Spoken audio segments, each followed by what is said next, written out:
بسم اللہ الرحمن الرحیم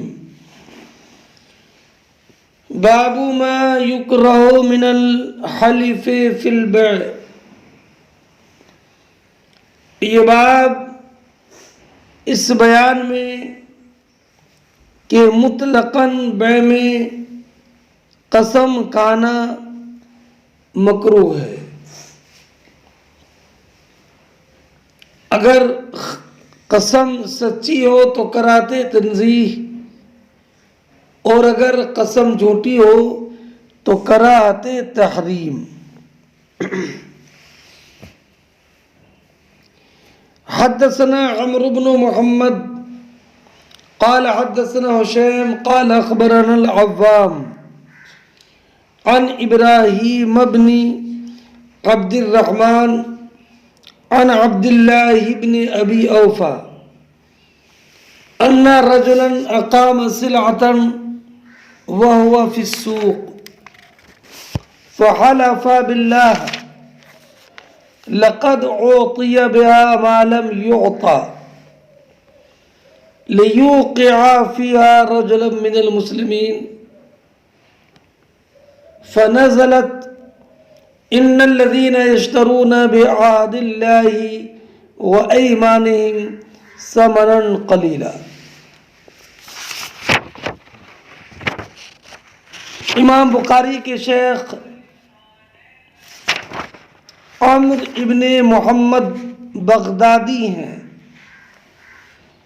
ان کا انتقال 232 ہجری میں ہوا۔ حشیم ابن بشیر واسطی ہیں اور عوام ابن حوشب شیبانی واسطی ہیں۔ عوام کا انتقال 148 ہجری میں ہوا۔ ابراہیم ابن عبد الرحمن السکسکی ابو اسماعیل کوفی ہیں۔ عبداللہ ابن ابی اوفا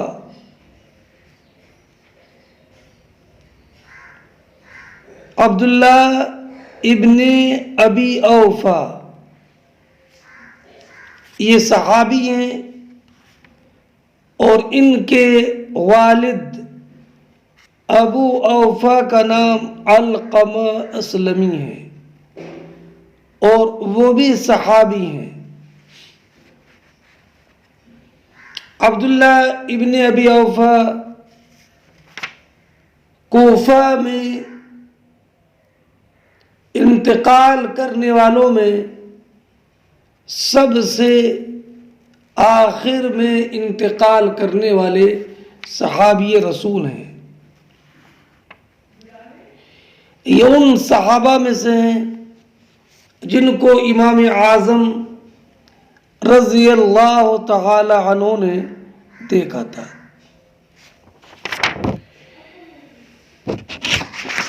حضرت امام بخاری رضی اللہ تعالی عنہ فرماتے ہیں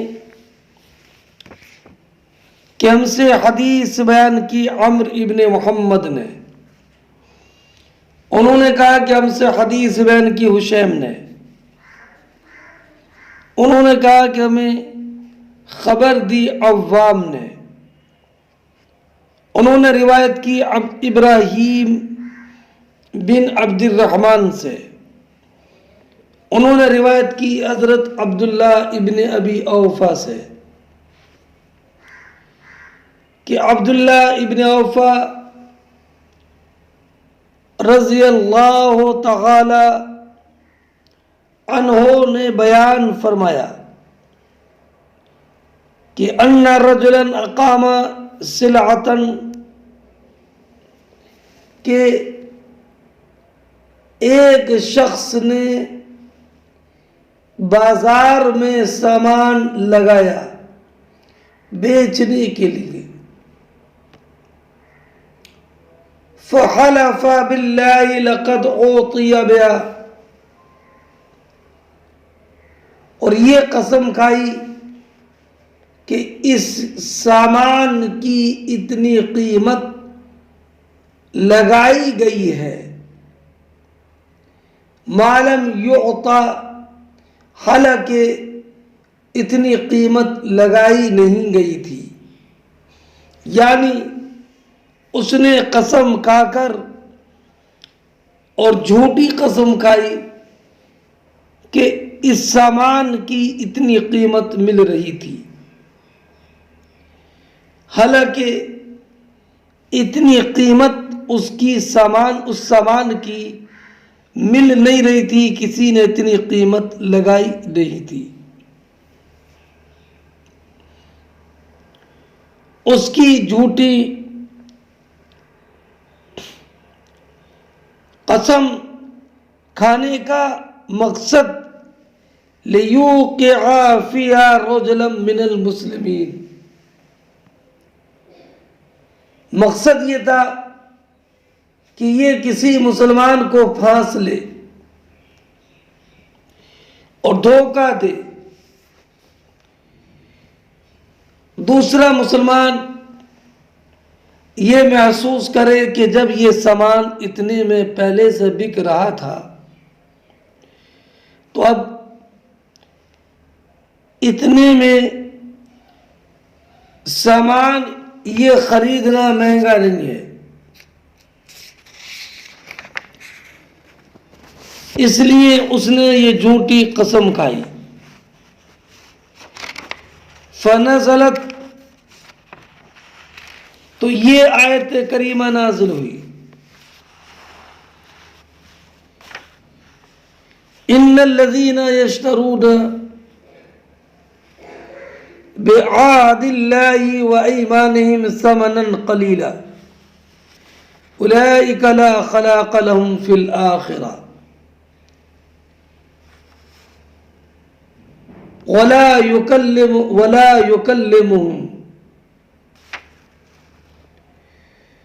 وَلَهُمْ عَذَابٌ أَلِيمٌ۔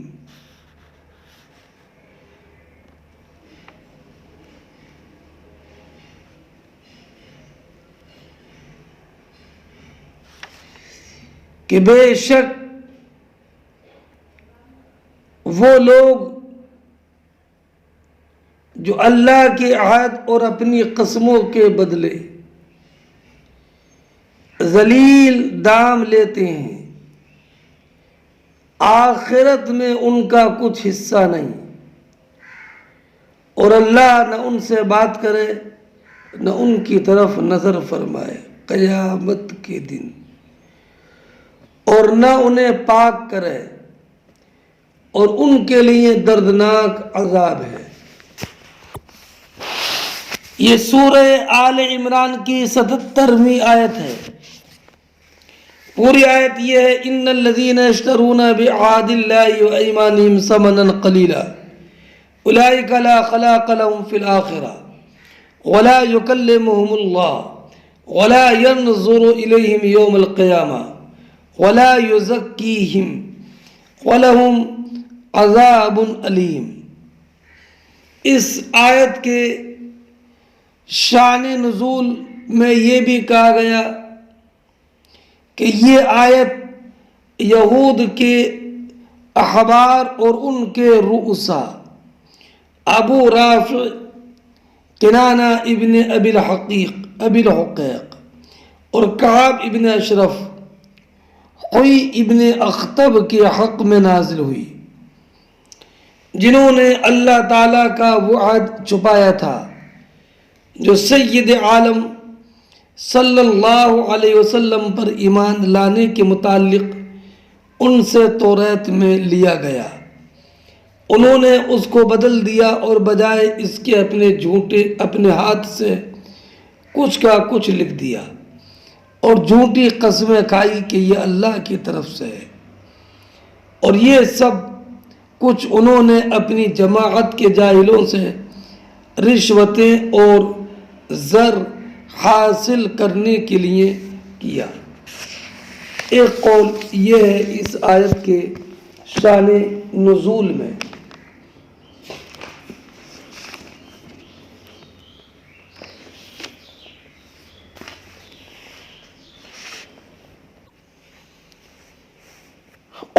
ایک قول یہ ہے کہ یہ آیت حضرت اشعث ابن قیس رضی اللہ تعالی عنہ کے ایک معاملے میں نازل ہوئی۔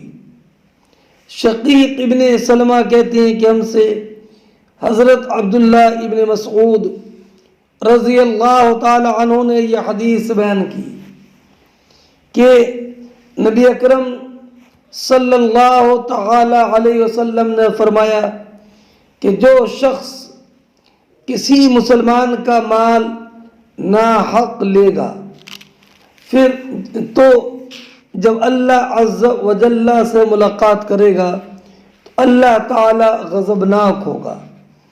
اشعث ابن قیس آئے تو کہا کہ یہ حدیث خاص میرے معاملے میں وارد ہے۔ ایک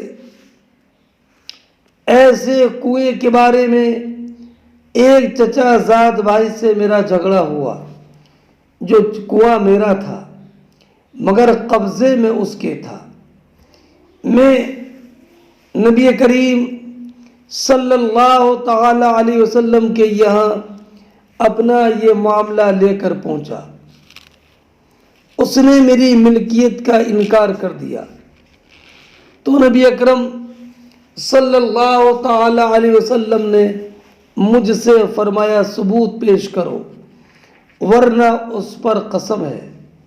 میں نے عرض کیا یا رسول اللہ حضور اگر اس کی قسم پر یہ معاملہ رکھتے ہیں تو وہ میرا مال لے لے گا، میرا مد مقابل فاجر انسان ہے۔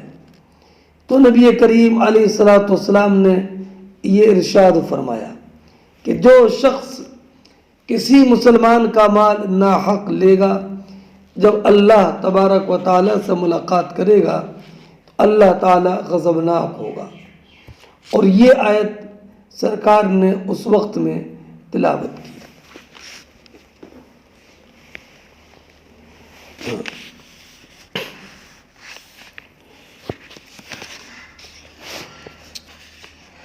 فرمایا قرآن نے اولئک لا خلاق لهم ان کے لیے آخرت میں کوئی حصہ نہیں ہے۔ ولا یکلمہم اللہ ولا ینظر الیہم اللہ ان سے رحمت بھرا کلام نہیں کرے فرمائے گا اور نہ ان کی طرف نظر رحمت فرمائے گا۔ ولا یزکیہم اور نہ ان کو گناہوں سے پاک فرمائے۔ وَلَهُمْ عَذَابٌ علیم اور ان کے لیے دردناک عذاب ہے۔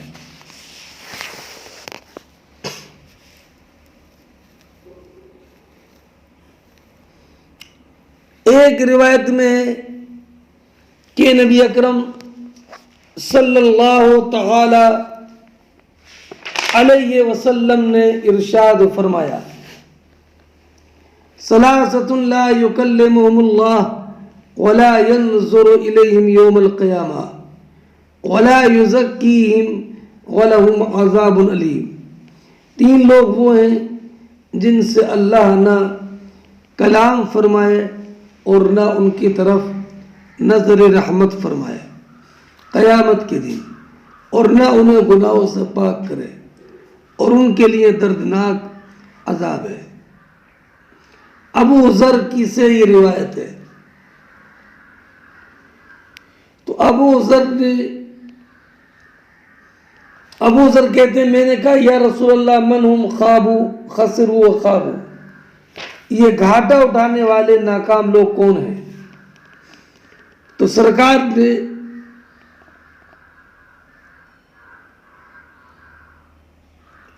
فرمایا المسبل ایزارہ ازرائے تکبر تہمت کو ٹخنوں سے نیچا لٹکانے والا، والمنفق سلعتہ بالحلف الکاذب اور جھوٹی قسم سے اپنے تجارتی مال کو رواج دینے والا، والمنان اور احسان جتانے والا۔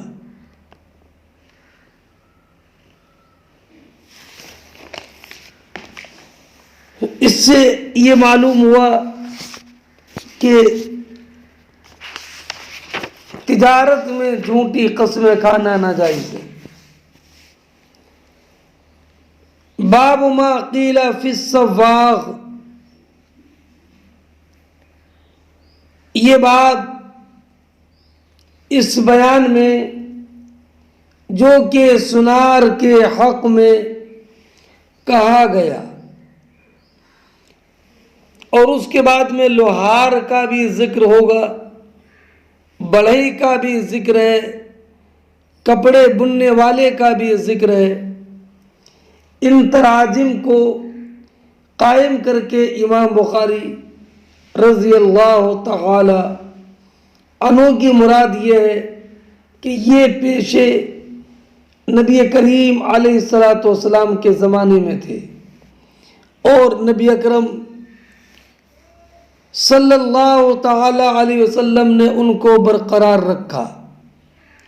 تو گویا کہ ان پیشوں کے جواز پر نص ہے، اور جن کا ذکر نہیں ہے ان کا جواز ان پر قیاس کرتے ہوئے ہوگا۔ سواغ فعال کے وزن پر ہے، جس کا پیشہ سناری ہو، اور سواغ صاد کے ضمے کے ساتھ پڑھیں تو یہ سائغ کی جمع ہے بمعنی سنار۔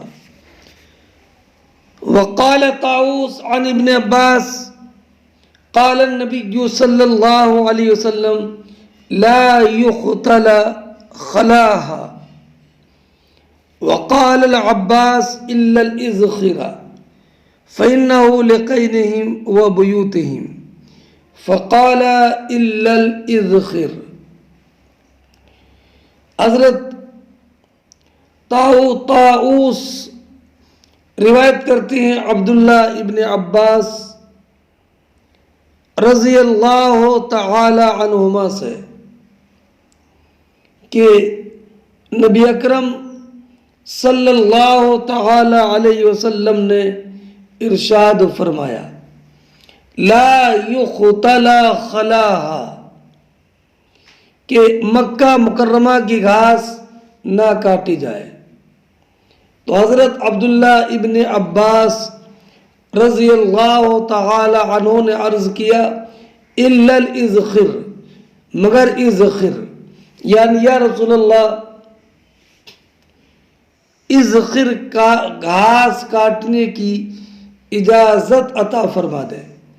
فَإِنَّهُ لِقَيْنِهِمْ وَبُيُوتِهِمْ، کیونکہ وہ سناروں کے اور گھروں میں کام آتی ہے کہ لوگ ازخر گھاس سے اپنے چپر چھاتے ہیں۔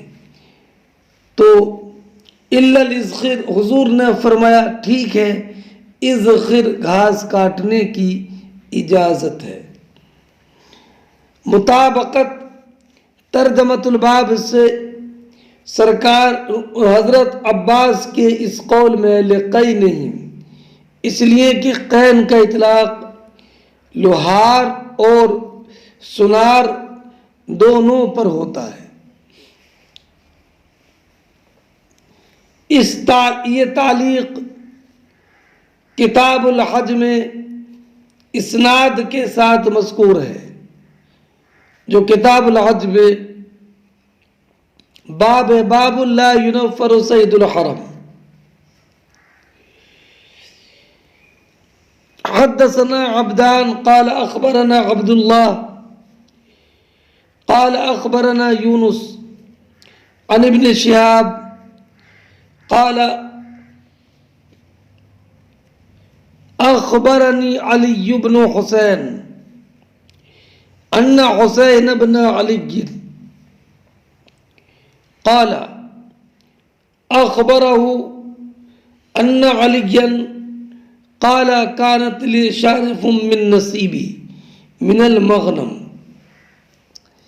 وكان النبي صلی اللہ علیہ وسلم آتانی شارفا من الخمس فلما اردت ان ابتنی بفاطمہ بنت رسول اللہ صلی اللہ علیہ وسلم وعدت رجلا سواغا من بنی قینقاع ان يرتحل معي فناتي بإذخر اردت ان ابيعه من السواغين واستعين به في وليمة عرسي۔ مطابقت ترجمۃ الباب سے اس قول میں من السواغین، اس حدیث کے راوی ساتھ ہیں ایک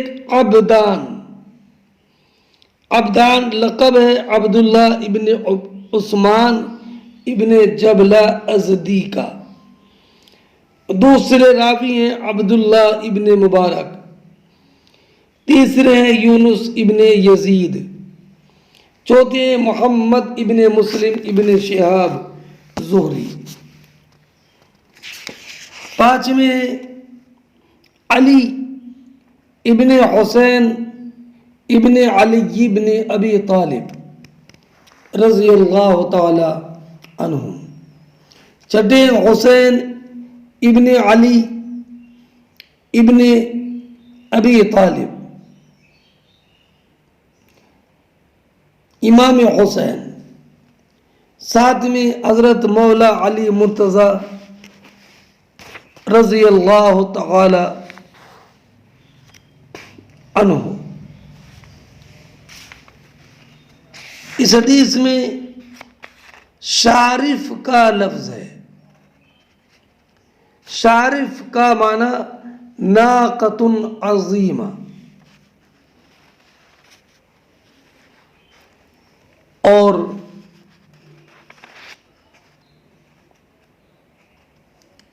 یہ جو کہا کہ ایک اونٹنی مجھے مال غنیمت سے ملی اور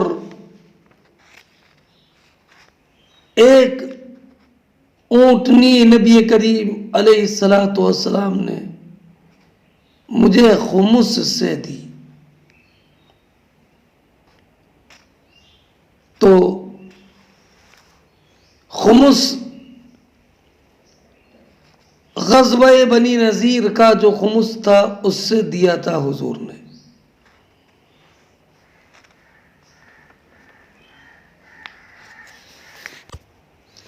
اور ایک قول یہ ہے کہ سرکار نے سن 2 ہجری میں عبداللہ ابن جہش کو مقام نخلا کی طرف بھیجا تھا سن 2 ہجری میں، تو سرکار نے حضرت عبداللہ ابن جہش کے مال غنیمت سے جو بدر سے پہلے ہوا تھا اس میں سے ایک اونٹنی دی تھی۔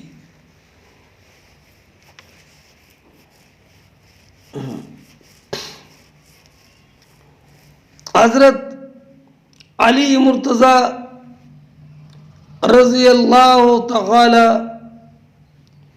عنہ کا حضرت فاطمۃ الزہرا سے عقد نکاح بدر کے بعد ہوا اور بدر کے بعد ہی رخصتی ہوئی۔ اب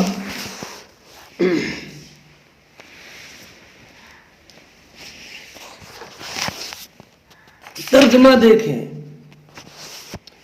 امام بخاری فرماتے ہیں کہ ہم سے حدیث بیان کی عبدان نے، انہوں نے کہا کہ ہمیں خبر دی عبداللہ ابن مبارک نے، انہوں نے کہا کہ ہمیں خبر دی یونس نے، وہ روایت کرتے ہیں امام زہری سے، وہ کہتے ہیں کہ مجھے خبر دی علی ابن حسین نے کہ حسین ابن علی رضی اللہ تعالی عنہما نے فرمایا کہ انہیں خبر دی کہ حضرت علی کرم اللہ تعالی وجہ الکریم نے فرمایا کہ غنیمت کے مال سے میرے حصے میں ایک اونٹ آیا تھا اور ایک اونٹ مجھے نبی کریم صلی اللہ تعالی علیہ وسلم نے خمس سے دیا تھا۔ پھر جب میرا ارادہ نبی کریم صلی اللہ تعالی علیہ وسلم کی صاحبزادی حضرت فاطمۃ الزہرا رضی اللہ تعالی عنہا کی رخصتی کرا کے لانے کا ہوا تو میں نے بنی قینقاع کے ایک سنار سے طے کیا کہ وہ میرے ساتھ چلیں اور ہم اس خرگاس جمع کر کے لائیں۔ اردت ان ابیعہ من السواغین، کیونکہ میرا ارادہ یہ تھا کہ میں اس خرگاس کی قیمت جو ملے گی، اس خرگاس اسے سناروں کے ہاتھ بیچوں گا اور اس کی جو قیمت ملے گی میں اس قیمت سے اپنی شادی کے ولیمے میں مدد حاصل کروں گا اور اس کی قیمت ولیمے میں خرچ کروں گا۔ مطابقت ترجمۃ الباب سے ظاہر ہے، اس لیے کہ اس میں یہ ہے کہ میں اس خرگاس سناروں کے ہاتھ بیچوں گا۔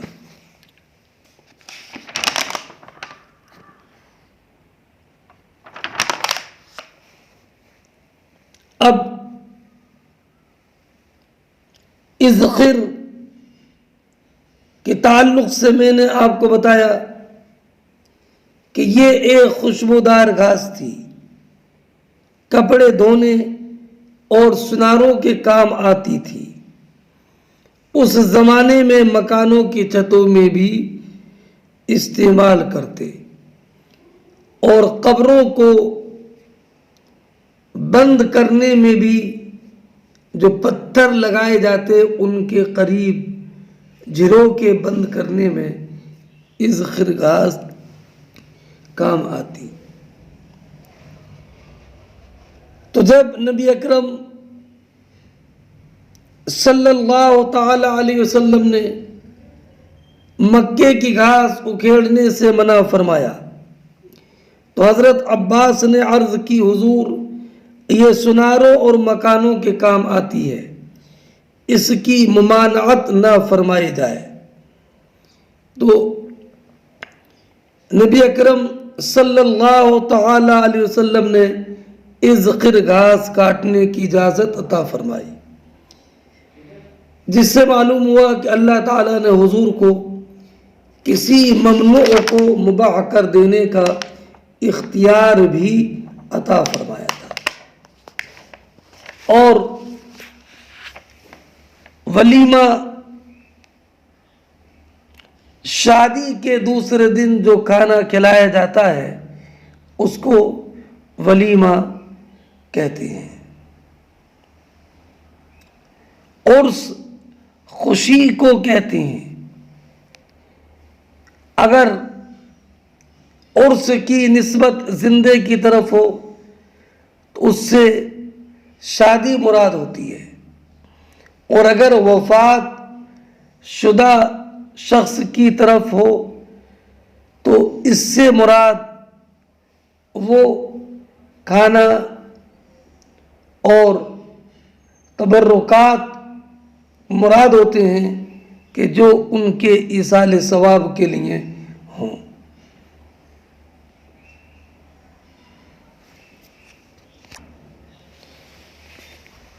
عرس کی حقیقت یہ ہے کہ بزرگان دین کی تاریخ وفات پر قرآن خوانی، صدقہ، خیرات وغیرہ کے ذریعے ان کی روح کو ایصال ثواب کیا جائے۔ جیسے کہ نبی کریم علیہ الصلاۃ والسلام سے کے بارے میں کان یاتی قبور الشہداء بأحد علی راس کل حول کہ نبی اکرم صلی اللہ تعالی علیہ وسلم ہر سال شہدائے احد کی قبروں پر تشریف لے جاتے تھے. اور تفسیر کبیر اور در منصور میں اتنے الفاظ اور ہیں. والخلفاء الاربعون ہاکذا یفعلون، اور خلفائے اربع بھی ایسا ہی کرتے تھے.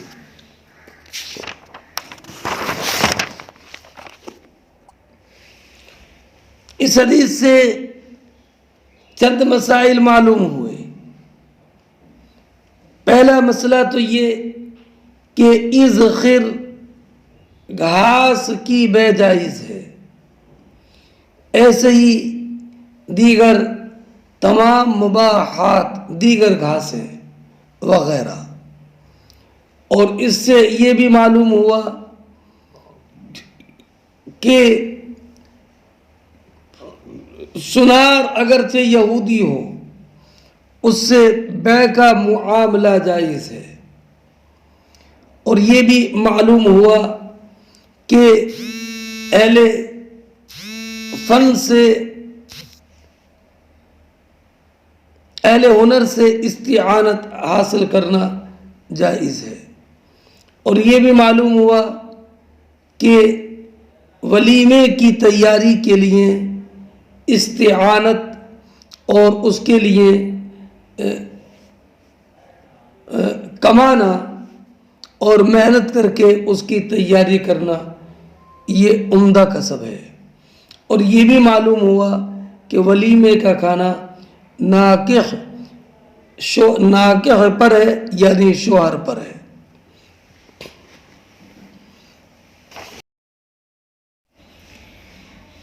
حدثنا اسحاق قال حدثنا خالد بن عبد الله عن خالد عن عكرمة عن ابن عباس أن رسول الله صلى الله عليه وسلم قال إن الله حرم مكة ولم تحل لأحد قبلي ولا لأحد بعدي وإنما حلت لي سعة من نار لا يقتلى خلاها ولا يعغد شجرها ولا يعضد شجرها ولا ينفر صيدها ولا يلتقط لقطتها إلا لمعرف. وقال عباس بن عبد المطلب إلا الإذخر لصاغتنا ولسقف بيوتنا. فقال إلا الإذخر. فقال عكرمة هل تدري ما ينفر صيدها هو أن تنحيه من الظل وتنزل مكانه. فرماتے امام بخاری کہ ہم سے حدیث بیان کی اسحاق ابن شاہین واسطی نے. انہوں نے کہا کہ ہم سے حدیث بیان کی خالد ابن عبداللہ نے. انہوں نے کہا کہ ہم سے حدیث بیان کی خالد نے. وہ روایت کرتے ہیں عکرمہ سے، وہ روایت کرتے ہیں حضرت عبداللہ ابن عباس رضی اللہ تعالی عنہ سے کہ عبداللہ ابن عباس بیان فرماتے ہیں کہ نبی اکرم صلی اللہ تعالی علیہ وسلم نے فرمایا اللہ تعالیٰ نے مکے کو حرمت والا شہر قرار دیا. یہ نہ مجھ سے پہلے کسی کے لیے حلال ہوا تھا اور نہ میرے بعد کسی کے لیے حلال ہوگا. میرے لیے بھی ایک دن میں چند لمحے کے لیے حلال ہوا تھا. اس کی گھاس نہ کاٹی جائے، اس کے درخت نہ کاٹے جائیں، اس کے شکار سے بھی چھیڑ چھاڑ نہ کی جائے اور اس میں گری ہوئی چیز نہ اٹھائی جائے. صرف معرف کو اس گری ہوئی چیز کے اٹھانے کی اجازت ہے، یعنی معرف جو گمشدہ چیز کو اصل مالک تک اعلان کے ذریعہ پہنچانے والا ہو. حضرت عباس بن عبد المطلب رضی اللہ تعالی عنہ نے عرض کیا، یا رسول اللہ، گھاس سے اذخر کا استثناء کر دیجئے، کیونکہ یہ گھاس ہمارے سناروں اور ہمارے گھر کی چھتوں کے کام آتی ہے۔ تو آپ نے اذخر کا استثناء کر دیا۔ اکرمہ نے فرمایا، یہ جانتے ہو کہ حرم کے جانور کو چھیڑنے کا کیا مطلب ہے؟ تو فرمایا، مطلب یہ ہے کہ جانور سائے میں بیٹھا ہو اور تم اسے ہٹا کر خود وہاں بیٹھ جاؤ۔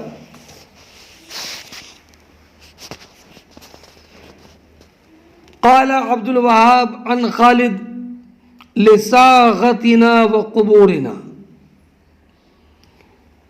یہ تعلیقاً فرمایا امام بخاری نے کہ عبد الوہاب نے خالد سے روایت کر کے یہ بیان کیا ہے کہ حضرت عباس ابن عبد المطلب رضی اللہ تعالی عنہ نے یہ فرمایا تھا، یا رسول اللہ، اذخر گھاس ہمارے سناروں کے اور ہمارے قبروں کے کام کی چیز ہے، کہ ہم قبروں پر جب پتھر لگاتے ہیں بند کرنے کے لیے تو جو جروکے باقی رہ جاتے ہیں اس پر ہم اذخر گھاس لگاتے ہیں۔ نبی اکرم صلی اللہ تعالی علیہ وسلم نے اس کی اجازت عطا فرمائی، اور یہ جو فرمایا قال عبد الوہاب عن خالد، یہ وہاب عبد الوہاب ابن عبد المجید ثقفی ہیں۔ اس تعلیق کو سند کے ساتھ امام بخاری نے کتاب الحج میں ذکر کیا ہے، اور یہ پوری حدیث کتاب الحج میں باب لا ينفر سید الحرم میں گزر چکی ہے۔ باب و ذکر القین والحداد، یہ باب اس کے بیان میں جو کہ کاریگر اور لوہار سے متعلق ذکر آیا ہے۔ قین کے معنی اصل میں لوہار ہی ہیں، پھر عرب ہر ایک کاریگر کو قین کہتے ہیں۔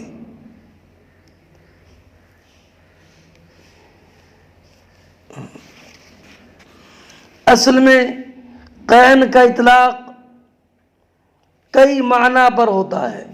قین کا اطلاق غلام پر بھی ہوتا ہے، باندی پر بھی ہوتا ہے، باندی کو قینہ کہتے ہیں۔ ایسے ہی جو باندی گانے والی ہوتی ہے اسے بھی قینہ کہا جاتا ہے۔ تو قین پر حداد کا عطف کیا یہ بتانے کے لیے کہ یہاں پر قین سے مراد حداد ہے۔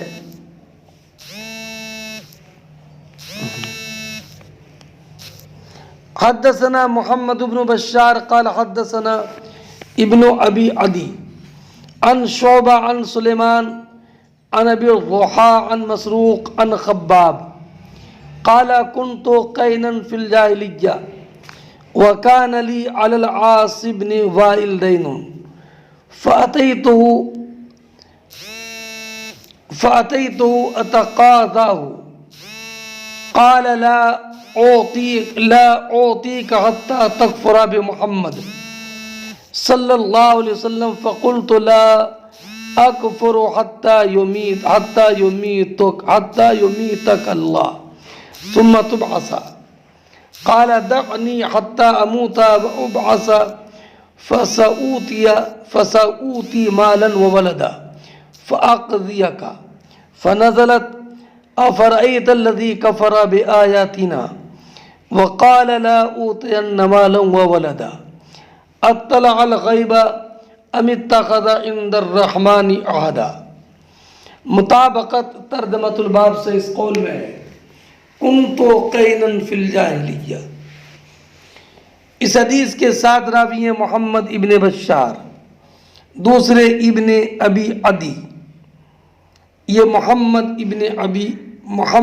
ابن ابی عدی ہیں، ان کا نام ابراہیم ہے، تیسرے شعبہ ابن حجاج، چوتھے سلیمان عامش، پانچویں ابو روحا، ان کا نام مسلم ابن سبی ہے، چھٹے مسروق ابن اجدع، اور اجدع ان کے والد عبد الرحمن کا لقب ہے، اور ساتویں حضرت خباب ابن ارت رضی اللہ تعالی عنہ۔ فرماتے ہیں امام بخاری کہ ہم سے حدیث بیان کی محمد ابن بشار نے، انہوں نے کہا کہ ہم سے حدیث بیان کی محمد ابن ابی عدی نے، انہوں نے روایت کیا شعبہ ابن حجاج سے، وہ روایت کرتے ہیں سلیمان عامش سے، وہ روایت کرتے ہیں ابو روحا مسلم ابن سبیح سے، وہ روایت کرتے ہیں مسروق ابن اجدع سے، وہ روایت کرتے ہیں حضرت خباب سے۔ حضرت خباب ابن ارت کہتے ہیں کہ میں دور جاہلیت میں لوہار کا کام کرتا تھا، عاص ابن وائل پر میرا قرض تھا۔ ایک دن میں نے تقاضا کیا تو اس نے کہا جب تک تم نبی اکرم علیہ السلام کی نبوت کا انکار نہیں کرو گے تمہارا قرض میں نہیں دوں گا۔ میں نے جواب دیا کہ میں اس وقت تک حضور کا انکار نہیں کروں گا جب تک اللہ تعالیٰ تیری جان نہ لے لے اور پھر تجھے دوبارہ اٹھائے، یعنی میں کبھی بھی نبی اکرم علیہ السلام کی نبوت کا انکار نہیں کر سکتا۔ تو عاص نے جواب دیا تو پھر مجھے مہلت دو کہ میں مر جاؤں، دوبارہ اٹھایا جاؤں اور پھر مجھے مال و اولاد ملے تو وہاں پر میں تم کو اپنا قرض تمہارا قرض ادا کر دوں گا۔ اس وقت میں یہ آیت نازل ہوئی افرأیت الذی کفر بآیاتنا، کیا تم نے اسے دیکھا جو ہماری آیتوں کا منکر ہوا، وقال اور کہتا ہے لأوتین مالا وولدا کہ مجھے ضرور مال اور اولاد ملیں گے، اطلع الغیب ام اتخذ عند الرحمن عہدا، کیا غیب کو جھانک آیا ہے یا رحمان کے پاس کوئی قرار رکھا ہے؟ کلا سنکتب ما یقول ویاتینا فردا، ہرگز نہیں، ہرگز نہیں، ہم لکھ رہے ہیں، ہم لکھ رکھیں گے جو وہ کہتا ہے۔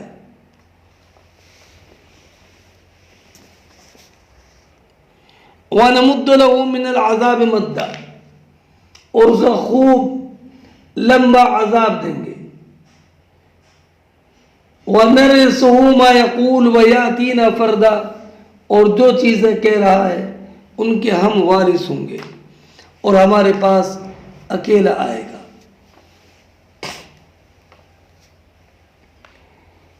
اس آیت میں عاص ابن وائل کے دعوے کی تردید کی گئی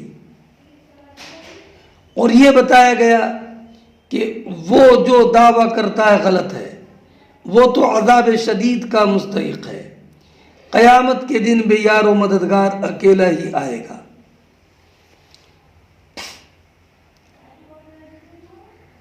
اب مطابقت میں نے بتا دی کنت قینا فی الجاہلیہ، اس سے یہ معلوم ہوا کہ حضرت خباب زمانۂ نبوی میں بھی لوہار کا کام کرتے تھے۔ جس سے واضح ہوا کہ لوہار کا پیشہ اختیار کرنا جائز ہے۔ عاص ابن وائل، عقبہ ابن ابی معیط، ولید ابن مغیرہ، ابی ابن خلف، یہ زمانے جاہلیت کے کافر سردار تھے۔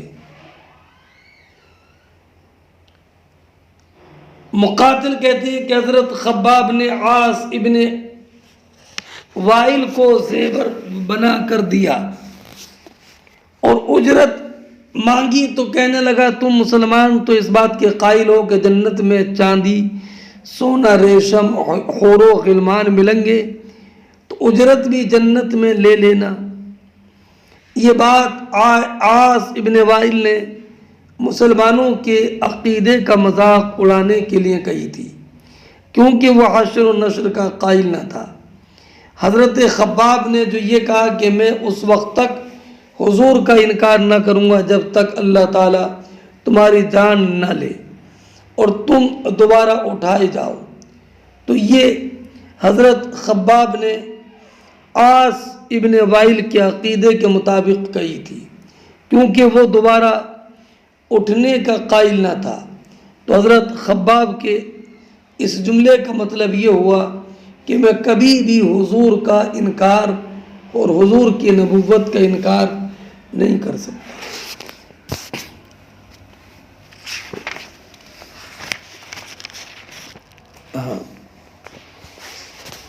اور اس حدیث سے یہ بھی معلوم ہوا کہ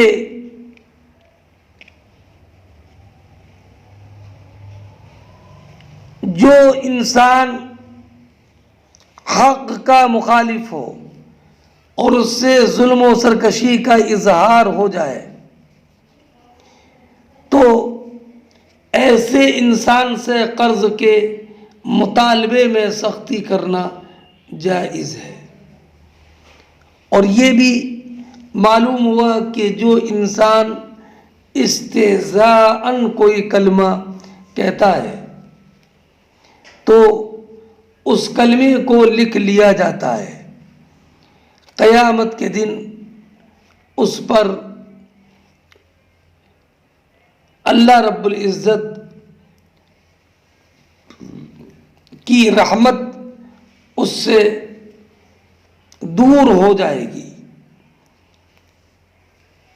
اس لیے کہ اللہ رب العزت نے اس کے استہزاء پر وعید فرمائی اس قول سے کلا سنکتب ما یقول ونمد له من العذاب مدا ونرثه ما یقول ویأتینا فردا۔ معنی یہ ہے کہ اس کا مال اور بیٹے تو جب ہم ان کو ہلاک کر دیں گے اور وہ ہمارے پاس قیامت کے دن تنہا آئے گا۔ باب و ذکر الخیاط، یہ باب اس کے بیان میں جو درزی کے بارے میں ذکر کیا جاتا ہے، یعنی کپڑا سینے کا کام کرنا اجرت پر، یہ بھی جائز ہے اور نبی اکرم علیہ الصلاۃ والسلام کے زمانے میں بھی تھا۔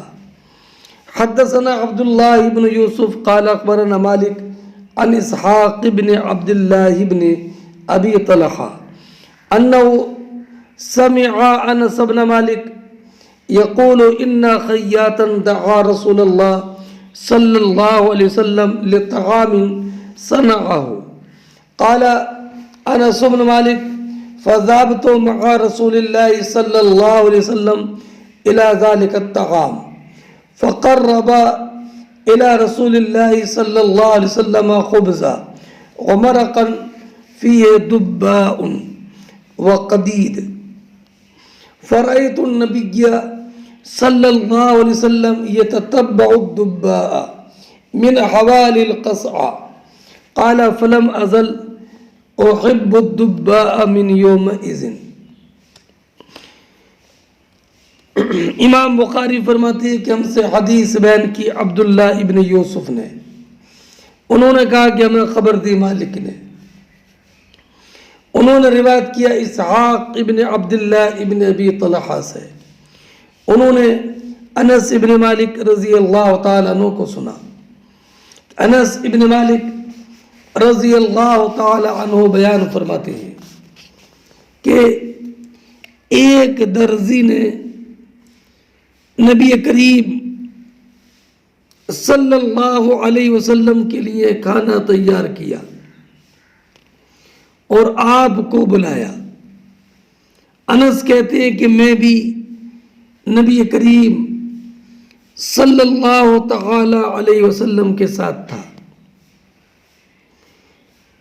اس درزی نے آپ کے سامنے روٹی رکھی اور کدو کا شوربہ اور بنا ہوا گوشت۔ میں نے دیکھا کہ آپ پیالے کے کناروں سے کدو کے قطلے ڈھونڈ کر کھاتے تھے۔ فلم ازل احب الدباء من یومئذ، اسی دن سے میں بھی کدو کو پسند کرتا ہوں۔ مطابقت ترجمۃ الباب سے اس قول میں خیاطہ کہ دعوت کرنے والے درزی تھے۔ اس سے یہ معلوم ہوا کہ کپڑا سینے کا کام کرنا جائز ہے۔ دراصل قیاس یہ چاہتا ہے کہ اجرت پر کپڑا سینا جائز نہ ہو، اس لیے کہ اس میں اجارہ اور بیع دو عقد اکٹھا ہو گئے۔ سلائی اجارہ ہے اور درزی نے اپنی طرف سے جو دھاگا لگایا وہ بیع ہے۔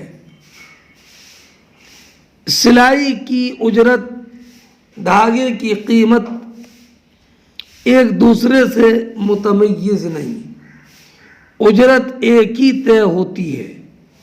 ایسا نہیں ہوتا کہ سلائی کی الگ اجرت مقرر ہو اور دھاگے کی قیمت کی الگ، مگر یہ اجرت پر سلائی کا معاملہ نبی کریم علیہ السلام کے عہد مبارک سے رائج ہے، اس لیے یہ بلا کراہت جائز ہے۔ اسی طرح کپڑے کی رنگائی، جوتے کی سلائی وغیرہ بھی۔ اسی شائبے کی وجہ سے امام بخاری علیہ رحمت و رضوان نے اس کے لیے ایک مستقل باب قائم فرمایا، باب و ذکر الخیاط۔ اس حدیث سے یہ بھی معلوم ہوا کہ دعوت قبول کرنا سنت ہے،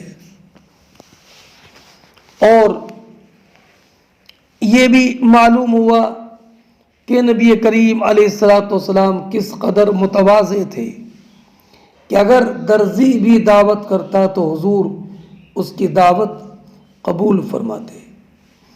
اور اس میں حضرت انس ابن مالک رضی اللہ تعالیٰ عنہ کی فضیلت کا اظہار بھی ہے کہ حضرت انس ابن مالک رضی اللہ تعالیٰ عنہ کو نبی کریم علیہ السلام سے اس قدر محبت تھی کہ جو حضور پسند کرتے وہ انس ابن مالک رضی اللہ تعالی عنہ بھی پسند کرتے۔ اور اس سے کدو کی فضیلت بھی ظاہر ہوتی ہے۔ ہمارے اصحاب نے ذکر کیا کہ جس شخص نے یہ کہا کہ حضور کو کدو پسند تھا، اب دوسرا کہے کہ مجھے تو کدو پسند نہیں ہے، تو جو کہے کہ مجھے تو کدو پسند نہیں ہے، تو اس پر اندیشہ کفر ہے۔ اور علامہ کرمانی نے یہ فرمایا کہ اگر پیالے میں تنہا کھا رہا ہو تو اگر تنہا پیالہ اسی کے لیے ہے تو پیالے کے کسی بھی کنارے میں اپنا لقمہ لگا سکتا ہے، اور اگر پیالے میں 2-3 لوگ شریک ہوں تو مستحب یہ ہے کہ پیالے کے اس کنارے سے کھائے جو اس کے قریب ہے۔ اور اس سے یہ بھی معلوم ہوا کہ درزی یا دوسرے کاریگر کے ہاں معزز آدمی کا کھانا جائز ہے اور اس کی دعوت قبول کرنا جائز ہے۔ اور یہ بھی معلوم ہوا کہ نبی کریم علیہ الصلاۃ والسلام صحابہ کرام علیہم الرحمۃ والرضوان کے گھر تشریف لے جاتے اور ان کے معاملات میں حضور مشورہ دیتے۔ اور یہ بھی معلوم ہوا کہ اجرت پر سلائی کرنا جائز ہے۔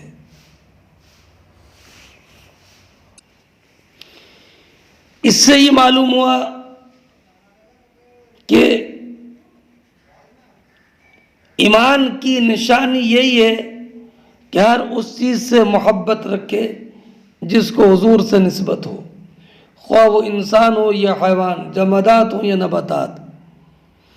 خود نبی کریم علیہ الصلاۃ والسلام نے صحابہ کرام سے محبت رکھنے کے متعلق جو کلمات ارشاد فرمائے وہ یہ ہیں: فمن احبہم فبحبی احبہم ومن ابغضہم فببغضی ابغضہم۔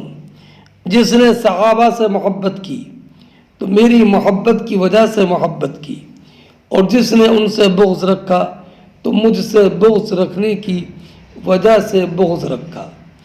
گویا اسلام میں کسی سے عقیدت و محبت کا مدار نبی اکرم علیہ الصلاۃ والسلام کی ذات اقدس ہے۔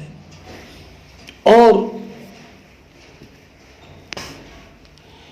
یہ بھی ہمارے علماء نے، حضرت اسماعیلی نے ذکر کیا کہ ان دعوت کرنے والے درزی نے نبی کریم علیہ الصلاۃ والسلام کی بارگاہ میں جو روٹی پیش کی تھی وہ روٹی جو کی تھی۔